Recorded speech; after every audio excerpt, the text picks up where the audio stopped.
To think that one of the world's best players would just fade away in a star-studded Madrid side is comical.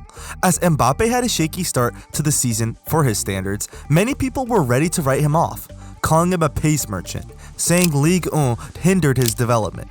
Even some would state Mbappe had already reached the peak of his career at age 25 and had joined Madrid way too late in his career. And well, it looks like Mbappe has finally found his mojo in the squad. Finding himself in world-class form, he scored his first hat-trick for Los Blancos in a La Liga game against Real Valladolid. And then he would guide Real Madrid to winning their last 3 games in the Champions League group phase, finishing a respectable 11th place. As they shot themselves up way in the table, as they were on the cusp of not even qualifying for the knockout phase early on, and things were finally looking up for him. And there's actually a lot of different reasons as to why. But first, let's start off with that new system under Ancelotti.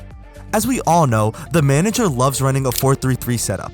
But this would pose a problem for Mbappe and Vinny, as both of them would try to occupy the space on the left, causing a congestion in the flank. Mbappe wasn't really suited to play striker in this formation, and this wasn't really Vinny's fault, but more of Mbappe's, as Vinny is locked in on that left wing role. To circumvent this, Real Madrid now line up in a 4-2-3-1. Letting Mbappe play higher up and in front of his wingers, so even if he does drift to the left slightly, they will still be in different spaces.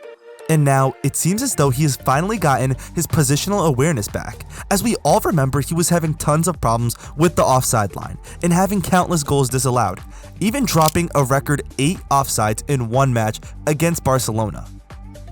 And not only this, but it seems like Mbappe has gained more confidence, even coming out in a press interview and saying, "I've adapted to the team now, and I could play as I want with my teammates and with personality."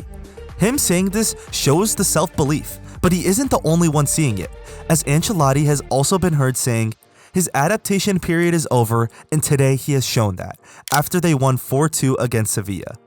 Showing Mbappe's mentality, which is important when you are labeled as the best player in the world. So not only has Ancelotti put his full trust in Mbappe, but it seems as though his chemistry with his teammates are improving, especially Bellingham. Bellingham is now being utilized in a more attacking role, and he has perfected the 1-2 passes with Mbappe.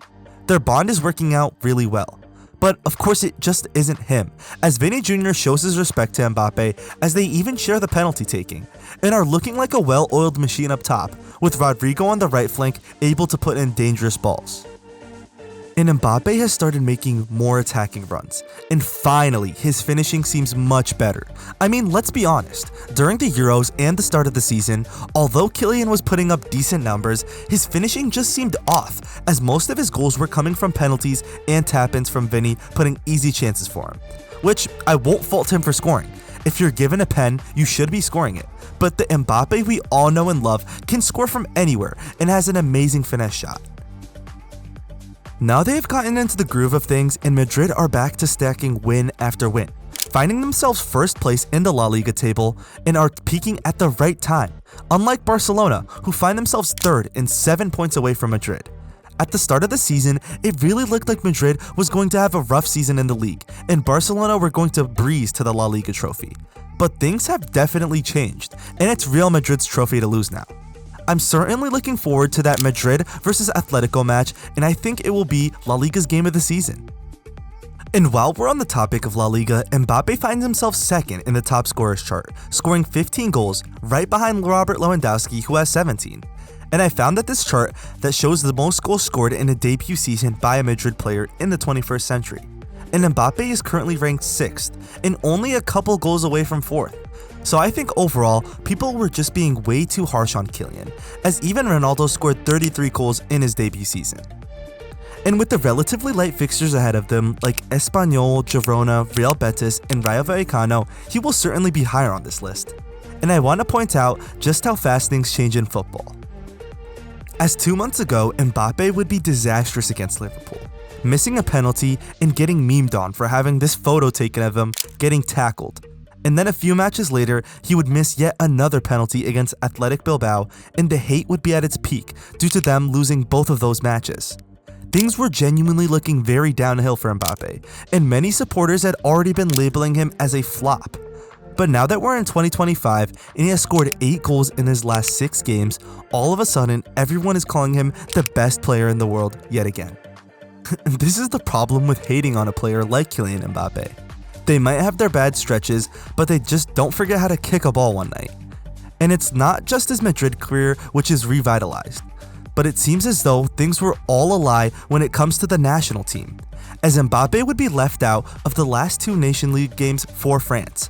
Multiple journalists would write about how Kylian had a fallout with the national team's manager and that he wanted Deschamps to leave, and he didn't even want to play for France in smaller games.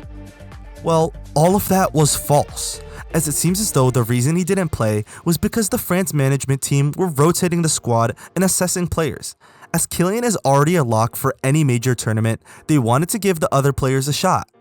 Also, Real Madrid's management has asked Deschamps to give Mbappé time off to focus on his Madrid duty and settle into the side, as France were going to the knockout stages of the Nations League anyways. This ended up working perfectly, as France finished first. As we're halfway through the season, if Mbappé keeps this form up and is able to win the Champions League and La Liga, he certainly has a case for the Ballon d'Or. As even though Mohamed Salah is amazing this season, the Champions League will be the most important trophy this year for Ballon d'Or voting, as there isn't any international competitions this season, such as the World Cup or the African Cup of Nations. Meaning that club football will be the most important thing, and we all know Real Madrid always finds a way when it comes to the Champions League. Look, Mbappé finally looks like a top 3 player in the world again, and everyone over-exaggerated his downfall. But he did lose the title of being the best player in La Liga only because the real GOAT, Anthony, joins Real Betis. Alright guys, but seriously, what do you think? Is Mbappé the best player in the world again? Or are you still not convinced that he will be a Real Madrid legend? Let me know in the comments below, and don't forget to like and subscribe for more videos just like this one.